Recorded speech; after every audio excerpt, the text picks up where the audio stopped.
मेरे माता-पिता का देहांत बचपन में ही हो गया था। उस वक्त मैं सिर्फ 6 साल की थी और मुझे दुनिया का कुछ भी पता नहीं था। लोग रो रहे थे और मैं बस खाली आंखों से सबको देखती रहती थी।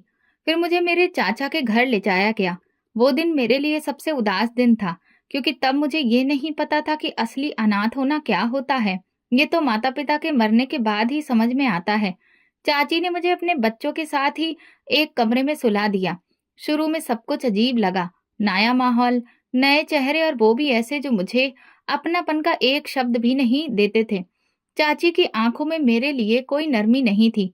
जब भी वो मुझसे बात करती थीं, उनकी आवाज में कठोरता और चेहरे पर नफरत होती थी। उनके 3 बच्चे थे, 2 बेटियां और 1 बेटा। वे उनके लिए सब कुछ थे और मैं उनके लिए कुछ भी नहीं। एक दिन चाची ने मुझसे कहा, ये बर्तन धो और आंगन में साफ कर दे। मैंने डरते डरते कहा, मेरा होमवर्क बाकी है। उन्होंने तुरंत मेरे बालों को जोर से पकड़ा और बोली, तेरी माँ मर गई है जो तू पढ़ाई के बहाने करेगी? जा, जो कहा है वो कर। मेरी आंखों से आंसू निकल आए, लेकिन मैं कुछ ना बोल सकी। जब चाचा घर आते तो चाची अचानक प्यार की मूर्ति बन जाती। कहती, नीता मेरी बेटी जैसी है, हमने इसे अपनी औलाद की तरह पाला है। चाचा मुस्कुराकर सिर हिलाते और कहते, ममता तुम बहुत अच्छी हो। चाची मुझे धमकी देती, अगर एक शब्द भी अपने चाचा से कहा तो जुबान काट दूंगी, जान से मार दूंगी, समझी? मैं छोटी बच्ची थी, लेकिन ये सब मुझे हर पल सहना पड़ता था। सुबह जल्दी उठकर झाड़ू लगाना, बर्तन धोना और फिर स्कूल जाना। लेकिन चाची कोशिश करती थी कि मैं स्कूल भी ना जा सकूं। फिर भी मैं पढ़ती रही। अक्सर किताबें मुझे फटे पुरानी हालत में ही मिलती थीं, जो चाचा की बेटियों की पुरानी होती थी। लेकिन मैंने हार नहीं मानी। एक दिन स्कूल में टीचर ने मुझसे पूछा, नीता तुम हर बार अच्छे नंबर कैसे ले आती हो? मैंने नजरें झुकाकर कहा, मैं मेहनत करती हूँ मैडम। घर आते ही चाची चिल्लाने लगी, क्या बताया तूने टीचर को कि हम तुझे परेशान करते हैं? नहीं, मैंने ऐसा कुछ भी नहीं कहा। चुप कर, ज्यादा जुबान मत चला। फिर उन्होंने मुझे खूब पीटा, हाथ से, जूते से, और मैं रोती रही। लेकिन किसी ने मेरी नहीं सुनी। चाचा उस वक्त काम पर गए हुए थे, वो घर पर नहीं होते थे। जब वो आते तो फिर से चाची का वही ड्रामा, जैसे वो मेरी सगी माँ हो। चाची की बेटी नेहा भी मुझसे नफरत से देखती थी। वो मेरी हम उम्र थी, लेकिन खुद को बहुत ऊंचा समझती थी। अक्सर कहती, अपनी औकात में रह, ये सब तेरा नहीं हमारा है। मैं बस चुपचाप सहती थी। कभी कभी मैं अपने माँ बाप को याद करती और मन ही मन कहती, मुझे भी अपने पास बुला लो। लेकिन फिर ख्याल आता कि मुझे खूब पढ़ना है, अपने माँ बाप का नाम रोशन करना है और कुछ बनकर दिखाना है। शायद एक दिन ऐसा आएगा जब मेरा भी कोई होगा जो मेरे दर्द को समझेगा। एक दिन जब मैं आंगन धो रही थी, चाची चाय पीते हुए बोली, देखो तो इसको, जैसे कोई मेहमान हो। मेरे भी कैसे नसीब हैं, एक अनाथ को पालना पड़ रहा है। नेहा हंसकर बोली, माँ ये तो हमारी नौकरानी है। मेरी आंखों में आंसू आ गए। आंगन धोने में मेरे हाथों में दर्द होने लगा था और बहुत थकान लग रही थी, लेकिन नींद फिर भी नहीं आई। चाची की आवाज, उनके ताने, उनकी धमकियां, सब कुछ कानों में गूंजता रहा। अगली सुबह सबसे पहले उठकर पानी भरा, कपड़े धोए, नाश्ता बनाया। चाची ने बैठे बैठे आवाज दी, नीता चाय में चीनी नहीं डाली तुमने? मैंने धीरे से कहा, डाली थी, शायद ठीक से घुली नहीं। उन्होंने चाय की प्याली मेरी तरफ फेंक दी। गरम चाय मेरे हाथ पर गिरी। झूठ मत बोल, बहाने मत बना। मैं दर्द से करा उठी, लेकिन कुछ नहीं कहा, सिर्फ कुर्ते की आस्तीन नीचे करके फिर से काम में लग गई। हर दिन कोई न कोई नई बात निकलती। कभी साबुन ज्यादा लगाने का ताना, कभी रोटी सख्त होने की शिकायत। उनके शब्द मेरे लिए रोज के जहर थे, जिसे मैं खामोशी से पीती रही। मेरे चाचा को वो पूरी तरह से यकीन दिला चुकी थी कि वो मुझे अपनी बेटियों की तरह ही रख रही हैं। एक दिन चाचा ने हंसते हुए कहा, ममता तुम्हारी परवरिश देखकर लगता है कि सच में नीता तुम्हारी अपनी है। चाची ने मुस्कुराकर जवाब दिया, मैंने इसमें कभी फर्क ही नहीं रखा। जैसे अपने बच्चों के साथ, वैसे ही इसे भी रखा। मैं चुपचाप खड़ी सुन रही थी। दिल में सोचा, काश ये सब सच होता, काश ये वैसी होती जैसी दिखा रही हैं। लेकिन अंदर का सच तो सिर्फ मैं जानती थी। मुझे खाना भी तब मिलता जब सब लोग खा चुके होते, और जो बच जाता वही मुझे मिलता। एक दिन स्कूल में यूनिट टेस्ट था। सब बच्चे शोर मचा रहे थे, लेकिन मैं चुप थी। मैंने दिल लगाकर पढ़ाई की थी। रिजल्ट आया तो मुझे पूरे स्कूल में सबसे ज्यादा नंबर मिले। नेहा फेल हो गई थी। टीचर ने सबके सामने मेरी खूब तारीफ की। शाबाश नीता, हालात जैसे भी हो तुम मेहनत से पीछे नहीं हटी। घर आकर जब चाची ने ये सब सुना तो वो चुप हो गईं। लेकिन रात को जब सब सो गए, उन्होंने मुझे किचन में बुलाया। तूने क्या समझा, नंबर लाकर मेरा मुंह बंद कर देगी? नहीं चाची, मैंने तो कुछ भी नहीं कहा। उन्होंने झट से थप्पड़ मारा। हमारी बेटी को तूने शर्मिंदा किया, लोग उसे बातें सुना रहे हैं। मैं बिस्तर पर लेट गई। उस रात मुझे नींद नहीं आई। अगले दिन स्कूल गई तो नेहा ने मेरी किताबें उठाकर फर्श पर फेंक दी। बहुत होशियार हो गई हो, समझती क्या हो खुद को? नेहा बोली। मैं बोली, मैंने कुछ नहीं किया, बस करो, मुझे ज्ञान मत दो। एक दिन स्कूल में निबंध प्रतियोगिता हुई जिसका टॉपिक था मेरी माँ। मैंने खाली कागज को घूरा। कुछ देर मेरी कलम रुकी रही, फिर दिल की बातें लिखने लगी। मेरी माँ मेरे सपनों में आती है। जब मैं रो रही होती हूँ तो वो मेरे बाल सहलाती है। जब भूख से मेरा पेट दुखता है तो वो मुझे अपनी गोद में उठाकर लिटा लेती है। मेरी माँ नहीं है, लेकिन उसकी खुशबू अभी भी मेरे अंदर है। मेरी टीचर ने जब वो निबंध पढ़ा तो उनकी आंखों में आंसू आ गए। मुझे पुरस्कार मिला। पूरे क्लास में मेरा निबंध मैडम ने खुद पढ़कर सबको सुनाया। उस दिन जब घर आई तो मेरी चाची ने मेरी कॉपियां फाड़ दी। बोली, ये सब झूठ है, तू अपने आप को मजबूर दिखाकर क्या हासिल करेगी? मैंने कहा, मैंने वही लिखा जो सच है। चाची ने गुस्से में मेरी सारी कॉपियां जला दी। नेहा दरवाजे के पीछे खड़ी हंस रही थी। ये सब कुछ मेरे दिल में बसता जा रहा था। मैं किसी से कुछ नहीं कहती थी, न चाचा से न टीचर से। मेरी चाची की दोनों बेटियां नेहा और सोनिया का व्यवहार मेरे साथ दिन ब दिन और भी बुरा होता जा रहा था। सुबह स्कूल से आते ही वे अपने जूते और यूनिफॉर्म मेरे आगे फेंक देती। नीता, ये धो देना, कल मुझे पहन कर जाना है। मैं उन्हें धोकर प्रेस करती, लेकिन कभी कभी वे मुझे थैंक यू भी नहीं कहती। उल्टा अगर कोई दाग धब्बा बाकी रह जाता तो कहती, तुम हमारी नौकरानी हो और तुम्हें अपनी नौकरी भी ढंग से नहीं आती। एक दिन मैं आंगन में कपड़े धो रही थी और साथ में झाड़ू भी लगा रही थी। तभी नेहा बाहर आकर बोली, नीता, मेरे बालों को पोंछ, मुझे जल्दी बाहर जाना है। मैंने कहा, अभी आंगन में पानी भरा है, कपड़े भी धोने को बाकी हैं। वो जोर से चिल्लाई, तुम्हारे ये सारे काम बाद में भी हो सकते हैं, मेरे बाल पहले हैं। सोनिया ने पीछे से कहा, नेहा, इससे इज्जत से बात मत किया करो, इज्जत के काबिल ही नहीं है ये। मैं चुपचाप बालों का तौलिया लेकर उसके पीछे चल दी, लेकिन उनकी बातें मेरे दिल पर लगती रहीं। इसी दौरान रजत, जो मेरी चाची का बेटा था, कमरे से निकला। उसने ये सब सुन लिया था। नेहा, ये तुम क्या कर रही हो? रजत ने पूछा। नेहा चौंक गई। भैया, ये हमारी नौकरानी है या बहन? हर वक्त मुंह बनाकर रखती है। रजत ने कहा, ये तुम्हारी बहन है, भले ही सगी नहीं, लेकिन ये हमारे पिता के घर में रहती है। इसकी इज्जत तुम्हारी इज्जत है। नेहा का मुंह बन गया, लेकिन वो कुछ नहीं बोली। मैं हैरान थी, पहली बार किसी ने मेरे अधिकार में आवाज उठाई थी। एक और दिन शाम को सब लोग टीवी देख रहे थे। चाची ने कहा, नीता, चाय बना कर ला। मैं किचन में गई, चाय बनाकर लाई। सोनिया ने कप देखते ही कहा, ये कप तो मुझे पसंद नहीं, बदल के लाओ। मैं वापस गई, दूसरा कप लाई। इतने में चाची बोली, कितनी देर लगती है, जैसे कोई एहसान कर रही हो। उसी पल रजत कमरे में आया। उसने कहा, माँ, आप सब कुछ नीता से ही करवाती हैं, कभी खुद भी चाय बना लिया करें। चाची ने गहरी नजर से उसे देखा। क्या मतलब है तुम्हारा? बस मतलब ये है कि ये भी एक इंसान है, कोई मशीन नहीं। उस दिन के बाद से चाची की नजरें बदलने लगी। उनके दिल में शक पैदा हो गया कि शायद उनका बेटा मेरी तरफ झुक रहा है।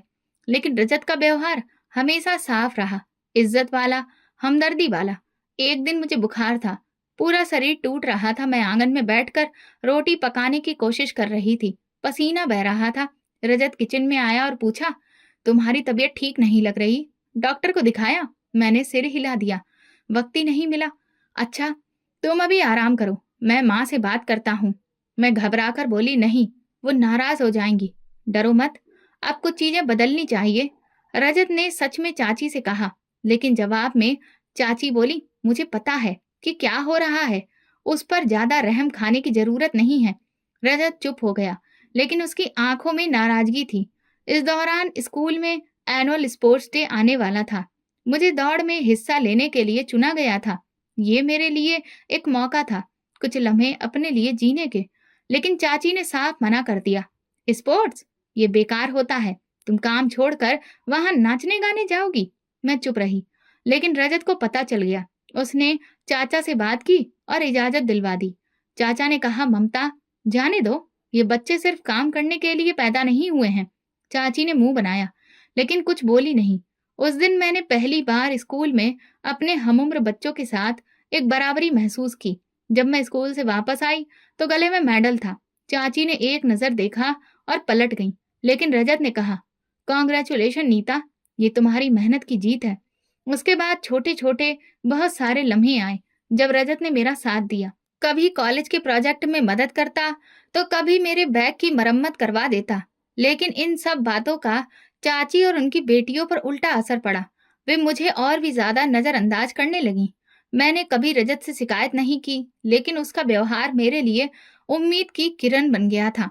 एक दिन उसने कहा, नीता, मैं जानता हूं कि तुम पर क्या गुजरती है, लेकिन तुम हार मत मानना।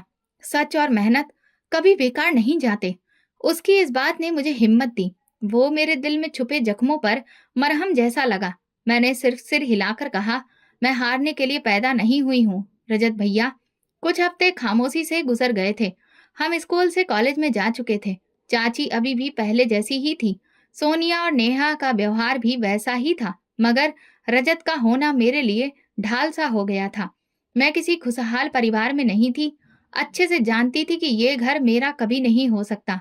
लेकिन फिर एक दिन ऐसा हुआ जिसने मेरे दिल दिमाग को झकझोर दिया। नेहा, जो हमेशा मुझसे ऊंची आवाज में बात करती थी, उस दिन सुबह कॉलेज के लिए निकलते हुए बोली, नीता, मेरे लिए पानी की बोतल भर देना प्लीज।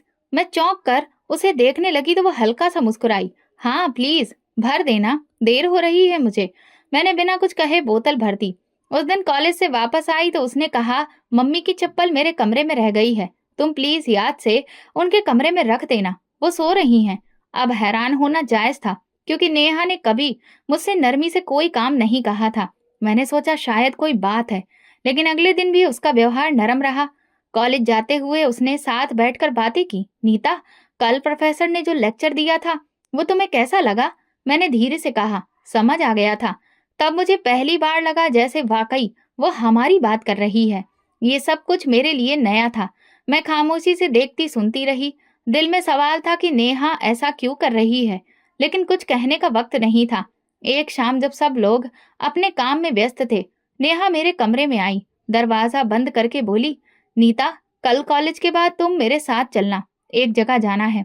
मैंने तुरंत कहा, नहीं नेहा, मैं नहीं जा सकती, सिर्फ थोड़ी देर की बात है, फिर वापस आ जाएंगे। कहाँ जाना है? वो बस एक रेस्टोरेंट है, कोई दोस्त आ रहा है, उससे मिलना है, तुम साथ चलोगी तो ठीक रहेगा। मैं चुप रही। वो मिन्नत करने लगी, नीता देखो, एक बार चलो, तुम्हें तो वैसे भी कभी बाहर जाने का मौका नहीं मिलता, चलो ना। मैंने फिर इनकार किया। ये सब ठीक नहीं है, अगर किसी ने देख लिया तो, तुम्हारी मम्मी को पता चल गया तो। नेहा ने हंसकर कहा, बस तुम इतनी डरपोक क्यों हो? देखो मैं हूं ना, कुछ नहीं होगा।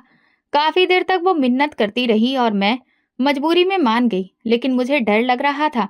इस वक्त नेहा के व्यवहार में आया बदलाव और बार बार की मिन्नत ने मुझे कमजोर कर दिया। अगले दिन हम कॉलेज से सीधे एक महंगे रेस्टोरेंट गए। वहां पर एक नौजवान पहले से मौजूद था। जैसे ही नेहा ने उसे देखा, उसके चेहरे पर चमक आ गई। मैं एक तरफ खड़ी रही और वो लड़का और नेहा आपस में बातें करने लगे। मुझे तुरंत एहसास हो गया कि ये कोई मामूली मुलाकात नहीं थी। उनकी बातों का अंदाज और जिस तरह से वो एक दूसरे को देख रहे थे, वो कुछ अलग था। मैंने नेहा को हाथ से इशारा किया और कहा, ये सब गलत है, तुम्हें ऐसा नहीं करना चाहिए। उसने मेरी तरफ देखे बिना कहा, तुम्हें क्या दिक्कत है, तुम चुपचाप बैठो। मैंने कहा, नेहा, ये तुम्हारी जिंदगी है, लेकिन इस तरह की हरकत तुम्हारे लिए अच्छी नहीं। अगर चाची को पता चला तो। तभी नेहा ने मेरी तरफ देखा और गुस्से में बोली, तुम कैसे बताओगी? अगर तुमने एक शब्द भी कहा तो मैं सबके सामने कहूंगी कि तुम उस लड़के से मिलने गई थी। मैं तो बस तुम्हें बचाने गई थी। ये सुनकर मैं तो दंग रह गई। उसकी धमकी साफ थी और वो झूठ बोलने से भी डरती नहीं थी। मैंने कहा, लेकिन तुम जानती हो ये सच नहीं है। सच? किसको फर्क पड़ता है? जो जुबान तेज हो वही जीतता है, और मेरे पास वो जुबान है नीता।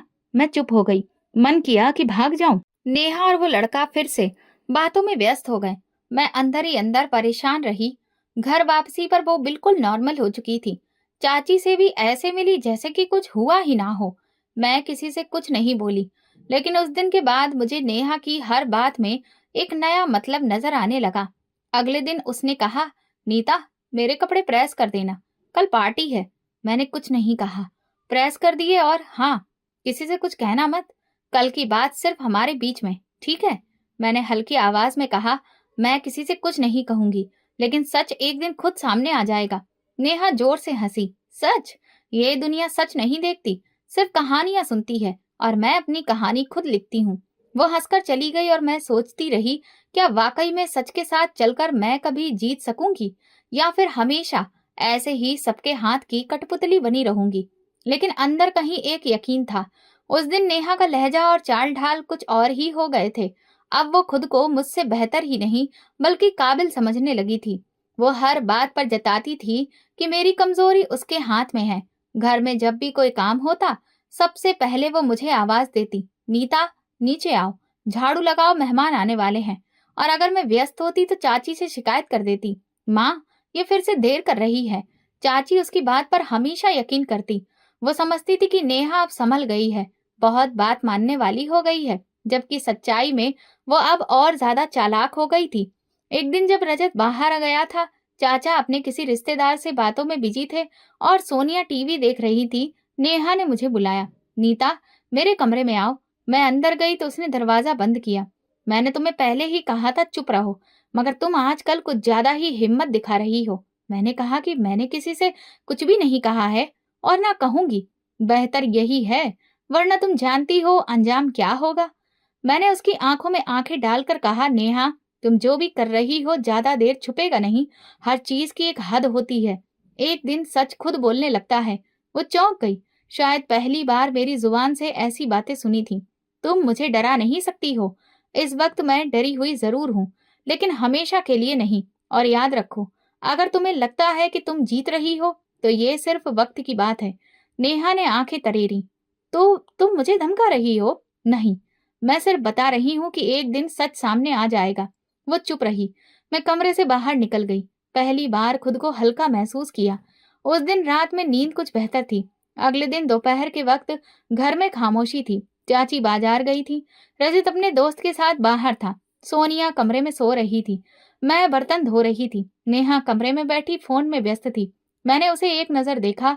वो जोर जोर से हंस रही थी, जैसे किसी बात पर बहुत खुश हो। थोड़ी देर बाद अचानक दरवाजा खुला और चाची वापस आ गई।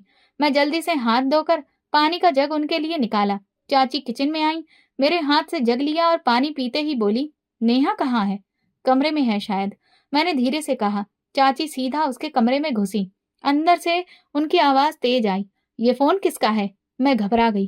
चाची की आवाज में वही पुराना गुस्सा था। मैं किचन से निकलकर कमरे के दरवाजे तक गई तो नेहा हकलाती हुई कह रही थी, माँ, ये नीता का है। मैं अभी इसी से बात कर रही थी। इधर आओ। मैं कमरे में घुसी तो बेड पर एक महंगा मोबाइल फोन पड़ा था, जो वैसे तो हम में से किसी के पास नहीं होना चाहिए था। चाची ने फोन मेरी तरफ उठाकर कहा, ये तुम्हारा है? मैंने इनकार किया। नहीं, झूठ मत बोलो। चाची की आवाज में था अविश्वास था। नेहा ने खुद देखा। मैंने नेहा की तरफ देखा। उसके चेहरे पर सुकून था, जैसे उसने अपनी चालाकी से फिर एक बार बड़ी जीत ली हो। मैं कसम खाकर कहती हूँ, मैंने ये फोन छुआ भी नहीं। तुम्हारी कसम की कोई कीमत नहीं है, चाची बोली। इतना कहकर चाची ने मेरे गाल पर जोर से थप्पड़ मारा। इसके बाद कई चांटे पड़े। नेहा चुपचाप खड़ी रही। ना तो शर्मिंदगी थी, न पछतावा। चाची ने मेरा हाथ पकड़कर कहा, अभी मैं तुम्हारे चाचा को फोन करती हूँ। मैंने आंखों में आंसू लिए कहा, एक बार नेहा से पूछिए, ये उसका फोन है। बंद कर झूठी कहानी।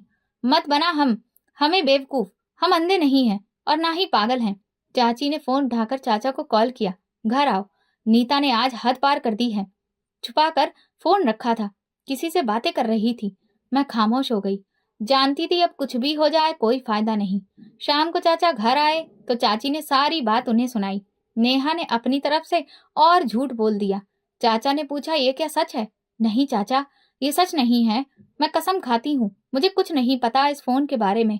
चाचा ने मायूसी से कहा, कसम खाने से झूठ नहीं छुपता। नीता, अगर सबके सामने ये बात आ गई तो फिर मेरी इज्जत का क्या होगा? मैं कुछ बोल न सकी।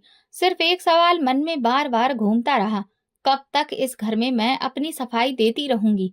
कब तक झूठ के आगे सच हारेगा? चाची ने मुझे बर्तन धोने को कहा, ये ड्रामा खत्म करो। मैंने जब पानी में हाथ डाला तो उंगलियों में सूजन थी, जो चाची की मार से आ गई थी। दिल से प्रार्थना निकली, भगवान तुम ही गवाह हो मेरी सच्चाई के। एक दिन ये लोग मेरा सच जरूर देखेंगे। पीछे से नेहा बोली, देखा, जैसा कहा था वैसा ही हुआ। मैंने धीरे से कहा, जो भी हो, वक्त लगेगा लेकिन सब सामने आएगा। बर्तन धोते हुए मैं अपने आंसू रोकने की कोशिश कर रही थी। चाची की आवाज अभी भी आ रही थी। वो बार बार चाचा से कह रही थी, नीता बिगड़ चुकी है, उसका ध्यान बेकार की बातों में है, इसे सुधारने के लिए सख्ती जरूरी है। चाचा मायूसी से बोले, मैंने हमेशा उसे अपने बच्चों की तरह देखा, लेकिन लगता है ये एहसान की कदर करना जानती ही नहीं। मेरे हाथ वहीं रुके रह गए। मैं खुद को हिम्मत देने की कोशिश कर रही थी। तभी नेहा फिर से मेरे पीछे आकर खड़ी हुई। उसके हाथ में चॉकलेट थी, जैसे कुछ हुआ ही ना हो। उसने चॉकलेट मेरे सामने रखकर मुस्कुराते हुए कहा, लो, खा लो, तुम्हारी आज की परफॉर्मेंस बहुत अच्छी थी। सबने यकीन कर लिया ना? मैंने चॉकलेट की तरफ देखे बिना कहा। कभी किसी का यकीन छीन कर खुशी नहीं मिलती नेहा। ओफो, कितनी फिलॉसफी जानती हो तुम। वो जोर से हंसी। तुम जो मर्जी कर लो, अब तो सब मेरे हाथ में है। अगर माँ को शक हुआ भी कि फोन मेरा है, तो मैं तुम पर दूसरा इल्जाम लगा दूंगी। जैसे मेहमानों की बिरयानी वाली बात याद है ना? मैं चुप रही। अब उसे समझाने का कोई फायदा नहीं था। उसके लिए झूठ बोलना एक खेल बन चुका था। रात को जब सब लोग कमरे में जा चुके थे, मैं बिस्तर पर लेटकर आंसू बहा रही थी। भगवान, मैं हारने से नहीं डरती, लेकिन आप मुझे लड़ने के लिए वक्त दीजिए। अगली सुबह की शुरुआत एक नए इम्तिहान से हुई। चाची ने कहा, नीता, तुम आज कॉलेज नहीं जाओगी, घर की सफाई करनी है। मैंने कहा, आज फिजिक्स का टेस्ट है, अगर नहीं गई तो नंबर कट जाएंगे। तो कट जाने दो, हमें तुम्हारे नंबर नहीं, तुम्हारी सेवा चाहिए। वो तेज आवाज में बोली। मैंने बैग एक तरफ रखा, झाड़ू उठाई और लग गई। दोपहर में चाचा और चाची मेहमानों को लेने चले गए। घर में सिर्फ मैं, नेहा और सोनिया थी। जैसे ही दरवाजा बंद हुआ, नेहा फिर मेरे पास आई। हाथ में वही मोबाइल था। देखो, ये वही फोन है जो तुम्हारे नाम पर चला गया। मजा आया? मैंने कहा, एक दिन जब तुम ये फोन खुद इस्तेमाल करती पकड़ी जाओगी, तब तुम्हें पता चलेगा। कौन पकड़ेगा? तुम। इस बात का सबूत तुम्हारे पास है? मैंने इस बार हिम्मत से कहा, कुछ भी नहीं है, लेकिन मुझे भगवान पर भरोसा है, वो सच सामने लाएगा।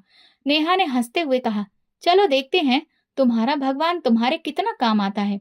मैंने कुछ नहीं कहा, बस फैसला किया कि अब मैं खुद को मजबूत बनाऊंगी। अगर कभी मौका मिला तो मैं सच साबित करके रहूंगी। पिछली शाम नेहा की बातों ने मेरी रातों की नींद छीन ली थी, लेकिन मैं जानती थी कि अब मुझे बर्दाश्त नहीं होगा। अगली सुबह उठी तो बहुत दर्द था पूरे शरीर में। पिछले 2 दिन से मैं सिर्फ बचा हुआ खाना खा रही थी। चाची ने साफ कह दिया था, जब तक तुम्हारा व्यवहार ठीक नहीं होता, तुम्हारा खाना बंद। मैं पूरी तरह गुलाम बन चुकी थी। मैं किचन में जाकर चाय का पानी चढ़ाया। खुद का पेट खाली था, लेकिन चाची, नेहा और सोनिया के नाश्ते की तैयारी मेरी जिम्मेदारी थी। चाची कपड़े सुखा रही थी। मुझे देखकर बोली, आज कॉलेज नहीं जाना, समझी? मैंने नजर झुकाकर पूछा, कोई खास वजह? तुम्हें सवाल पूछने की इजाजत कब मिली है? आज तुम्हारे चाचा के खास मेहमान आ रहे हैं, उनके लिए कढ़ाई पनीर और नान बनानी है। मैंने सिर हिलाकर किचन में काम शुरू किया। एक तरफ भूख लग रही थी, दूसरी तरफ सारा काम मुझ पर था। चाची ने नेहा को पैसे देकर बाजार भेजा और कहा, जल्दी वापस आना। नेहा बैग लेकर चली गई। मैं जल्दी जल्दी सारा काम निपटा रही थी। चाची ने मुझसे कहा, खबरदार, अगर पनीर या नान को जुबान भी लगाई, ये सिर्फ मेहमानों के लिए है। खाना भी नहीं खाया था मैंने, लेकिन चाची और सोनिया ने खाना खाकर अपने बर्तन भी मुझे ही दिए और खुद जाकर सो गए। नेहा अभी तक नहीं लौटी थी। बाजार का सामान था, लेकिन उसका व्यवहार अब बदला बदला सा था। उसने आकर सीधे किचन में रखा हुआ मेहमानों का खाना निकाला। मैंने उससे कहा, ये चाचा ने मेहमानों के लिए बनवाया है, प्लीज इसे मत खाओ। वो हंसने लगी, ये मेरा घर है। मैंने कहा, चाची गुस्सा हो जाएंगी। तो क्या हो गया, वो तो समझेंगी कि तुमने खाया है। वैसे भी तुम्हारे खिलाफ यकीन करना उन्हें अच्छा लगता है। नेहा ने पेट भरकर खाना खाया और कुछ हिस्सा प्लेट में छोड़कर बोली, अब ये मेहमानों के लायक नहीं बचा है, तुम इसे फ्रिज में रख देना। मैं उसकी तरफ देखती रही। तुम जानबूझकर ये सब करती हो? हाँ, और मजा भी आता है। तुम्हारे जैसे लोग सिर्फ बर्दाश्त करने के लिए पैदा होते हैं।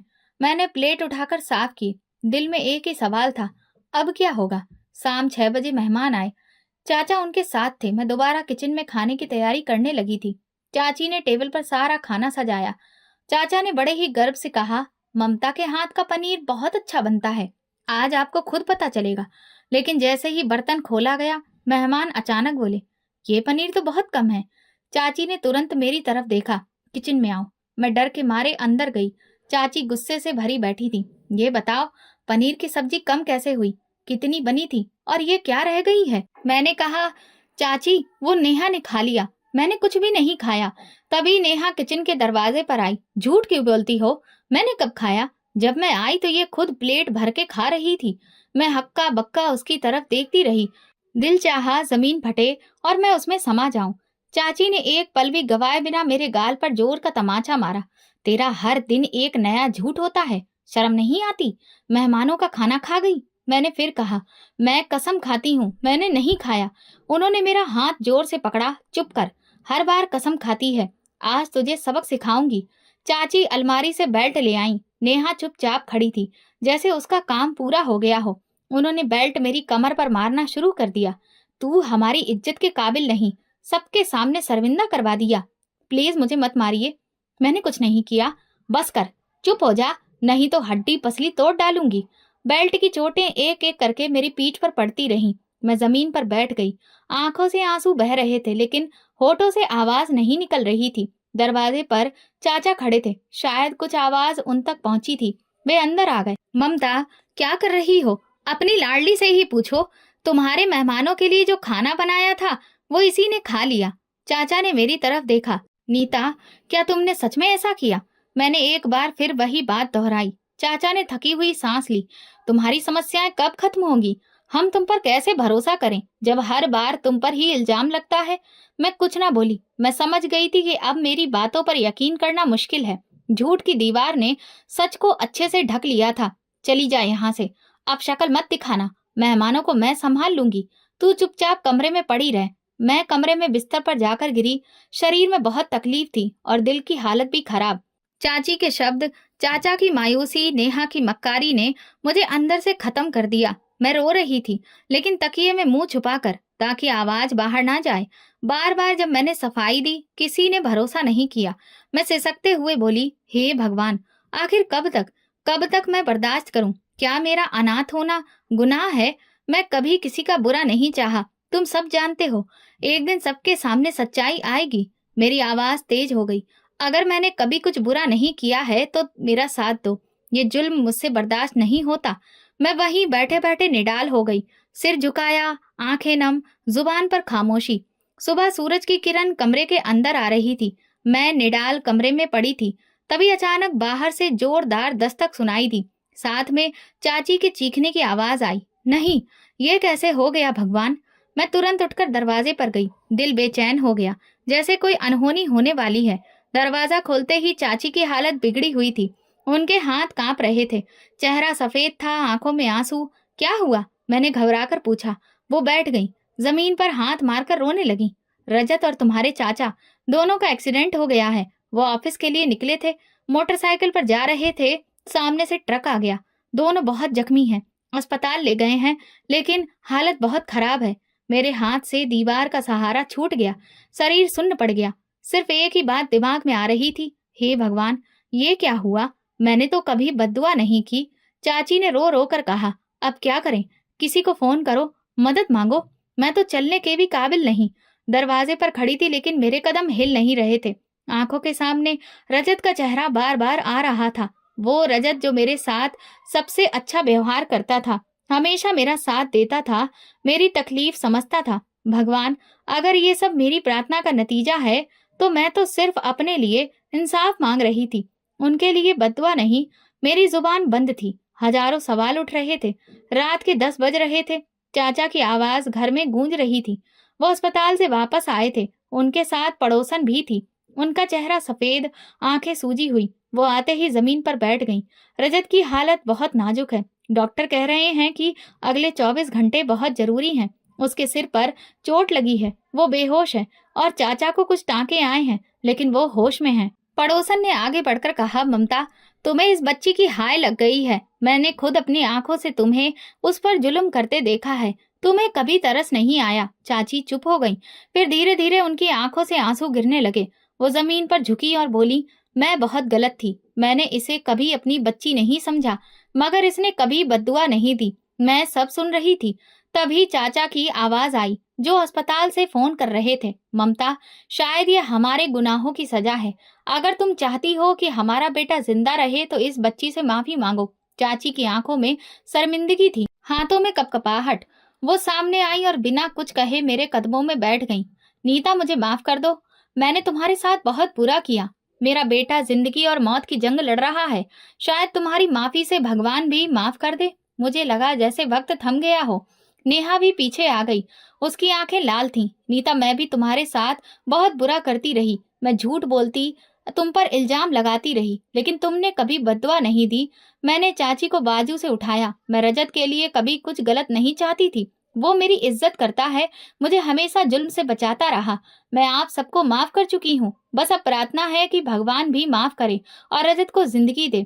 चाची मेरे सामने हाथ जोड़कर कहने लगी, ये सब मेरे लिए हैरत की बात थी, मगर तकलीफ नहीं थी। मेरे अंदर वो कल की नीता नहीं रही जो बरसों की मार, भूख और झूठे इल्जामों ने पैदा की थी। मैंने उन्हें थाम कर कहा, चाची, अब सब कुछ भगवान के हाथ में छोड़ दो। वही आपके बेटे की सेहत अच्छी करेगा। नेहा ने मेरे कंधे पर हाथ रखा, नजरें झुकी। मैं बहुत शर्मिंदा हूँ नीता, लेकिन अगर कुछ भी बुरा हो गया तो मैं खुद को कभी माफ नहीं कर पाऊंगी। मैंने दिल से कहा, कुछ नहीं होगा, सब ठीक हो जाएगा। इसी पल मोहल्ले की एक और औरत डरते हुए अंदर आई। ममता, रजत की हालत ठीक नहीं है। डॉक्टर ने कहा है कि अगले कुछ घंटे में होश नहीं आया तो खतरा बढ़ सकता है। चाची जमीन पर बैठ गईं। हे भगवान, मेरे बच्चे को बचा ले। मैंने गलत किया, जुल्म किया, लेकिन ये सजा तू मुझे दे, मेरे बेटे को नहीं। उन आंटी ने आगे बढ़कर चाची को संभाला। ममता, मैं सालों से देख रही हूँ कि तुमने इस अनाथ पर कभी तरस नहीं खाया। अब वक्त आ गया है जब तुम सच्चाई का सामना करो। ये सब तुम्हारी ही बुराई का नतीजा है। वो रो रही थी, फिर नेहा की तरफ देखकर बोली, मैं तुम्हें भी उसके खिलाफ करती रही। तुम्हारे अंदर भी जहर भरा और आज मेरा ही बेटा अस्पताल में पड़ा है। फिर वो कुछ समझी और बोली, मैं अस्पताल जा रही हूँ। तुमसे प्रार्थना है, अगर मुझे भगवान ने मौका दिया तो मैं नीता को अपनी बेटी बनाकर रखूंगी। मैं खामोशी से दरवाजे तक उनके साथ गई। नेहा ने जाते जाते मेरा हाथ थामा। अगर कुछ हो गया तो हमें भी माफ मत करना, लेकिन अगर वो बच गया। वो लोग चले गए। मैं तुरंत भगवान के आगे बैठ गई। आज वही कमरा, वही तन्हाई थी, लेकिन आज मन में डर नहीं बल्कि उम्मीद थी। मैंने प्रार्थना की, हे भगवान, मैं रजत के लिए तुमसे जिंदगी मांगती हूँ। वो कभी मेरे साथ बुरा नहीं रहा। उसने हमेशा मेरी इज्जत की। अपनी माँ को समझाने की कोशिश की। उसकी नीयत साफ थी, उसे बचा लो। 2 घंटे गुजरे लेकिन कोई खबर नहीं आई। मैं बाहर जागती रही। 11 बजे चाचा का फोन आया। नेहा ने रोते हुए फोन पर कहा, नीता, रजत को होश आ गया है। वो आंखें खोल चुका है और पहली बार जो उसने कहा कि वो तुम्हारे बारे में थी। उसने कहा, नीता ठीक है ना? मैं सुकून के साथ लेट गई। थोड़ी देर बाद चाची ने अस्पताल से कॉल किया। उनकी आवाज भरी हुई लग रही थी, लेकिन लहजा नरम था। नीता, रजत तुम्हारा बार बार नाम ले रहा है। कह रहा है कि उसे बता दो कि मैं ठीक हूँ। हम तुम्हारे शुक्रगुजार हैं। मैंने चाची से कहा, भगवान ने मेरी प्रार्थना सुन ली है। अगले दिन जब चाची, नेहा और चाचा घर वापस आए तो उनके चेहरे पर बदलाव साफ दिख रहा था। चाचा के हाथ में पट्टी बंधी थी, लेकिन वो मुस्कुरा रहे थे। रजत को 1-2 दिन और अस्पताल में रखा गया है, लेकिन वो खतरे से बाहर था। चाचा ने सबके सामने कहा, नीता, हमने तुम्हारे साथ जो किया वो बर्दाश्त करने या माफ करने के काबिल नहीं था। हम अब समझ चुके हैं कि दुनिया में जुल्म करने वाला कभी जीत नहीं पाता। आज जो हमारे साथ हुआ वो हमारे ही कर्मों का नतीजा था। मैंने कहा, मैंने आप सबको माफ कर दिया, लेकिन जो सीखा है वो भूलूंगी नहीं। भगवान का इंसाफ जरूर होता है। मैं दिल में सोचने लगी, शायद जुल्म के खिलाफ ये सबसे बड़ी जीत होगी कि जालिम खुद अपने किए की गलती माने। अब घर का माहौल बदला हुआ था। वही आंगन, वही दीवारें, वही कमरा, मगर हवा में कुछ बदलाव महसूस हो रहा था। रजत की हालत दिन ब दिन बेहतर हो रही थी। अस्पताल से फोन आता तो सबका हाल पूछता। एक दिन चाची ने घर आते ही कहा, रजत ने आज कहा है कि वो वापस आकर नीता से माफी मांगेगा, क्योंकि जब वो बेहोश था तो उसके दिल में सबसे पहला ख्याल तुम्हारा ही आया। चाची चुपचाप बैठी सुन रही थी और फिर बोली, हमने जिंदगी बहुत देखी है, लेकिन जो नीता के साथ किया गया उसका दुख सबसे भारी है। मैं किचन में खाना बना रही थी। चाची बोली, बेटा तुमसे एक बात कहनी है। मैं गैस बंद करके पलटी। वो पास आकर बोली, ये सच है कि तुमने कभी हमें बांटने की कोशिश नहीं की, मगर तुम्हारी खामोशी ने हमें अपने अंदर झांकने पर मजबूर कर दिया। मैंने भगवान से माफी मांग ली है, अब तुम्हारे सामने आई हूँ। नेहा दरवाजे पर खड़ी थी।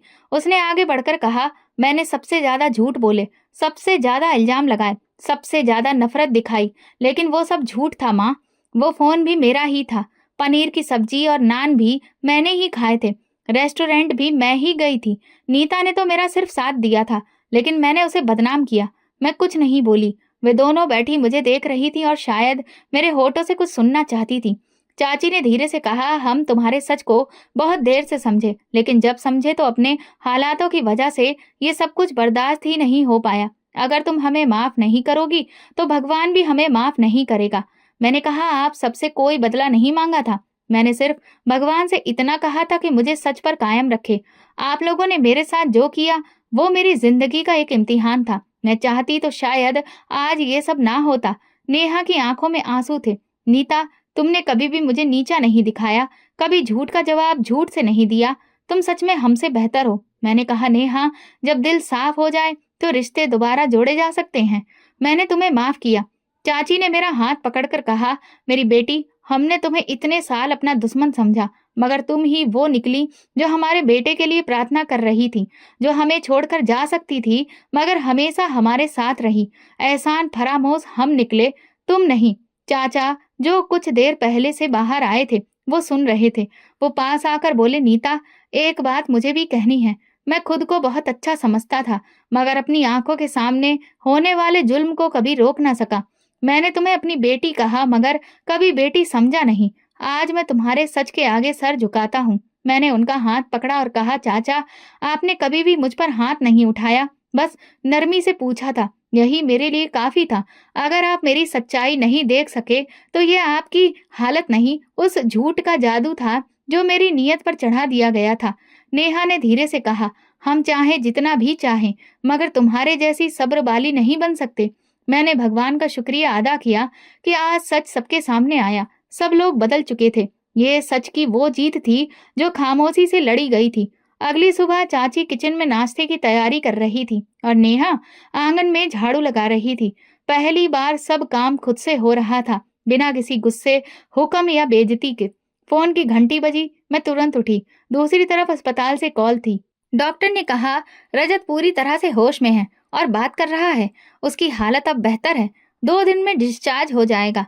मैंने ये खुशी की खबर सबको सुनाई। चाची ने अपनी आंखों के आंसू पोंछे। भगवान का शुक्र है, मेरी प्रार्थना सुन ली गई। चाची ने कहा, ये हमारी जिंदगी का दूसरा मौका है, अब हम सब कुछ नए सिरे से शुरू करेंगे। 2 दिन बाद रजत को घर लाया गया। उसकी सेहत अच्छी थी। उसने मुझे देखा और फिर मुस्कुराकर बोला, शुक्रिया नीता, अगर तुम ना होती तो शायद मैं आज यहाँ पर ना होता। मैंने कहा, रजत, मैंने जो किया वो सिर्फ इंसानियत के लिए था। वो बोला, तुमने मुझ पर एहसान नहीं किया, बल्कि हक अदा किया है। अब मेरी बारी है। चाची ने तुरंत बात का रुख बदला, रजत, तुम्हारे पापा से मैंने बात की है। मैं चाहती हूँ कि नीता की शादी अब उस घर से हो। ये सुनकर एक पल को खामोशी छा गई। नेहा तुरंत बोली, हाँ माँ, आप सही कह रही हैं, नीता भी हमारे घर का हिस्सा है। मैं कुछ समझ नहीं पा रही थी तो चाची ने बताया, रजत का एक दोस्त है जो मल्टीनेशनल कंपनी में काम करता है। उसके माँ बाप बचपन में ही गुजर गए थे, तब से वो अकेला ही है। उसने जब से तुम्हें देखा पहली नजर से पसंद करने लगा था। वो तुम्हारे जैसी ही लड़की को अपने जीवन में लाना चाहता था, इसलिए उसने रजत से बात की थी। जब हमें ये पता चला तो हमने मना कर दिया था, लेकिन अब हम चाहते हैं कि तुम्हें वो सब मिले जिसके तुम काबिल हो। रजत के उस दोस्त से तुरंत बात की गई। कुछ हफ्तों में ही हमारी सगाई और फिर शादी हो गई। जब मैं विदा होकर उसके घर पहुंची तो ऐसा लगा जैसे पहली बार कोई घर मेरा है, जैसे मैं वाकई किसी की बेटी थी और मुझे विदा किया गया था। आज लग रहा था कि जैसे मैं किसी की जिंदगी का सुकून हूँ। शादी के बाद मेरी जिंदगी का वो दौर शुरू हुआ जिसके बारे में मैंने कभी सोचा भी नहीं था। जब मैं पहली बार अपने पति के साथ चाचा के घर मिलने आई तो उन्होंने अपने हाथ से पहली बार मेरे लिए नाश्ता बनाया। वो कहने लगे, मैं तुम्हें अपनी सबसे प्यारी बेटी समझता हूँ। रजत मेरे पास आया और कहने लगा, तुम खुश तो हो ना? मैंने उसका हाथ पकड़कर कहा, सच कहूँ तो तुमने अपने भाई होने का फर्ज निभाया। मैं अपने पति के साथ वो जिंदगी जी रही हूँ जो मैंने सपने में भी नहीं सोची थी। तुम वो मिसाल हो जिसे लोग याद रखेंगे। एक रात जब मैं डायरी लिख रही थी तो मेरे पति रवि ने मुझसे पूछा, क्या लिख रही हो? मैंने कहा, बस जिंदगी का फलसफा। अभी तो कहानी बाकी है ना किसी पर जुल्म करो, क्योंकि वक्त सबके साथ बराबर होता है। अगर आज मैं जीत गई हूँ तो इसलिए नहीं कि मैं मजबूर थी, बल्कि इसलिए कि मैंने सच और सब्र का रास्ता नहीं छोड़ा। ये वो अंजाम था जिसमें सबक भी था, सुकून भी और नई शुरुआत की उम्मीद भी। तो दोस्तों, अगर आपको हमारी कहानी पसंद आई है तो प्लीज कमेंट करके जरूर बताइए और इस वीडियो को लाइक करें और ज्यादा से ज्यादा शेयर करें। अगर आप चैनल पर नए हैं तो सब्सक्राइब जरूर करें और नोटिफिकेशन बेल को दबाएं ताकि अगली अपडेट सबसे पहले आपको मिले। धन्यवाद।